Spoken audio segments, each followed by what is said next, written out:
হেই বন্ধুরা, I am back. I am Alpha. তোমাদের সবার প্রিয় আলফা চলে এসেছে আজকে নতুন একটি ভিডিও নিয়ে। এই ভিডিওর মধ্যে তোমরা যা দেখতে চলেছ তা আসলেই আনএক্সপেক্টেড। কেননা আজকে তোমরা দেখবে আমাকে ওরা কিভাবে ঘিরে ধরে। এই যে দেখো, এইখানে এই মুহূর্তে আমি এসে দাঁড়ালাম আর আমার দেখো চার কিনারে ইন্ডিয়ান সোলজাররা ঘিরে রেখেছে। না ভাই, আমি কোনো পাকিস্তানি সৈন্য নই, আমি কোনো আফগানিস্তানি সৈন্য নই। আমি হচ্ছে ভাই বাংলাদেশের মধ্যে থাকা একজন অন্যতম মানুষ, যে চলে এসেছে ইন্ডিয়ান সোলজারদেরকে উপরে পাঠানোর জন্য। হ্যাঁ গাইস, এক্ষুনি আপনারা দেখতে পাচ্ছেন আমি ট্যাঙ্কের মধ্যে উঠে পড়েছি।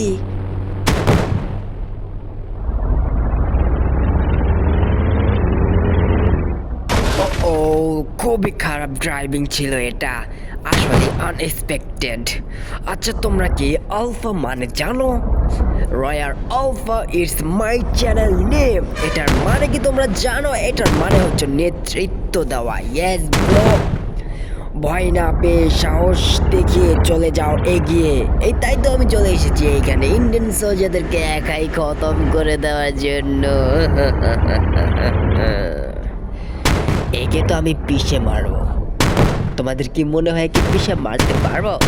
আরে গাইস, দেখো তো তোমরা এখন একে কিভাবে পিষে মারি আমি। আমার চাকাগুলো দেখছো? সেই এইবার শুরু হয়ে যাবে আবার দুর্দান্ত অ্যাকশন। এই তো আমার এন্ট্রিটা দেখছো তোমরা? এইবার দেখো আরে কিভাবে পিষা মারলাম। যাও, এই তো এই ইন্ডিয়ান ভাইরা, তোমরা কিন্তু এটা একটু সিরিয়াস ভাবে নিও না, এটা জাস্ট একটা ফান হিসেবে নাও না। হ্যাঁ, জাস্ট একটা ফান। হ্যাঁ ভাই, এটা কেউ সিরিয়াসলি নেবে না। আমি সিরিয়াসলি হিসেবে কাউকে কিছু বলছি না, কাউকে কোনো আমি ডেডিকেট করে কথা বলছি না। সো গাইস, এখন আমাদের কি করতে হবে জানো? দৌড়ে গাড়িতে উঠতে হবে, কারণ ইতিমধ্যে পুলিশ এখানে চলে এসেছে, অনেকগুলো পুলিশ। এখানে ওদের গাড়ি বহর চলে এসেছে, আর এই গাড়ি বহরের মধ্যে অনেকগুলো পুলিশ বসে আছে যারা আমাকে ধরার জন্য এসেছে। আর আমি তাদের হাতে ধরা দেবো না ভাই, এত সহজে ধরা দেবো না আমি।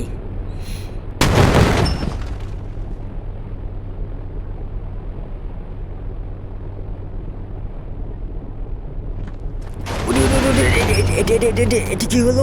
এটা কি হয়ে গেল এখনই? ও মাই গড! তাড়াতাড়ি আমার নিরাপদ আশ্রয়ে যেতে হবে।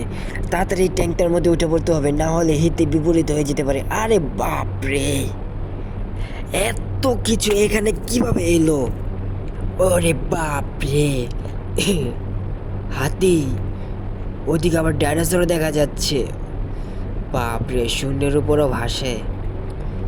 এদেরকে তো কিছু একটা করতে হবে, না হলে তো আমার বদনাম হয়ে যাবে পুরো। বলবে তো ইন্ডিয়া তো এসেছিস, এখানে এসে তুই জঙ্গলের কিছু পশু প্রাণী এখানে রেখে গিয়েছিস। আমি এখন শুরু করলাম ট্যাঙ্ক দিয়ে আক্রমণ। হ্যাঁ গাইস, এই আক্রমণটা হতে চলেছে ইন্ডিয়ার ইতিহাসে সর্বপ্রথম আক্রমণ, যেটা কোনো বাংলাদেশি সোলজার নয়, আর্মি নয়, কোনো বড় ধরনের টিমের নেতা নয়। সে হচ্ছে alpha, the king of the king alpha. সে একাই 100, সে আক্রমণ করেছে এখন পুরো ইন্ডিয়ান সোলজারদের ডেরায়, যেখানে এখন উপস্থিত আছে দামি দামি কার।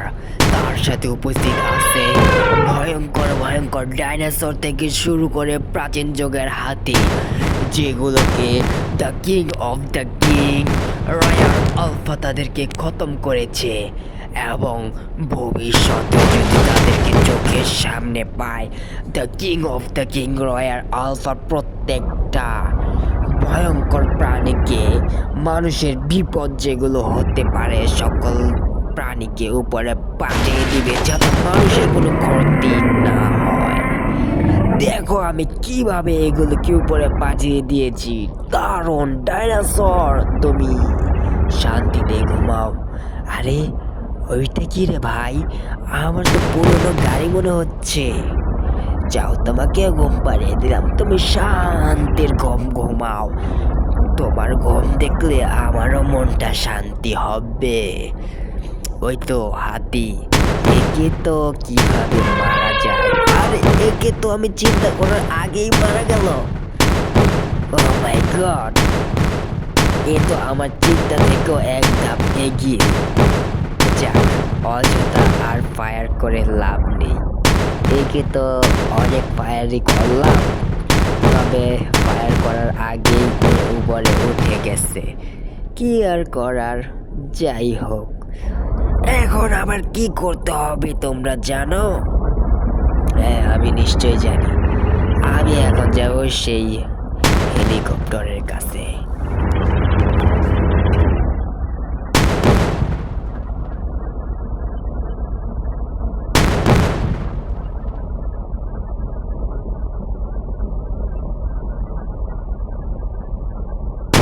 বহু চেষ্টা করলাম, কিন্তু হেলিকপ্টারটাকে আমি কোনোভাবেই কোনো আঁচড় দিতে পারি নাই। একে আমি ফোটাতে পারি নাই। আমি ব্যর্থ। না, আমি ব্যর্থ হতে পারি না। আমি এইখানের কোনো একটা জিনিস আমি ফাটাবই, যেটা আমাকে ফাটাতেই হবে। না হলে আমি আমার পরিচয় তোমাদের সামনে কিভাবে তুলে ধরবো? কিভাবে ধরবো? না, এটা হতে পারে না। আমি তীরে এসে তরি ডুবিয়ে ফেললাম। গাইস, ইন্ডিয়ান যারা আসে তারা হাসবে না কিন্তু।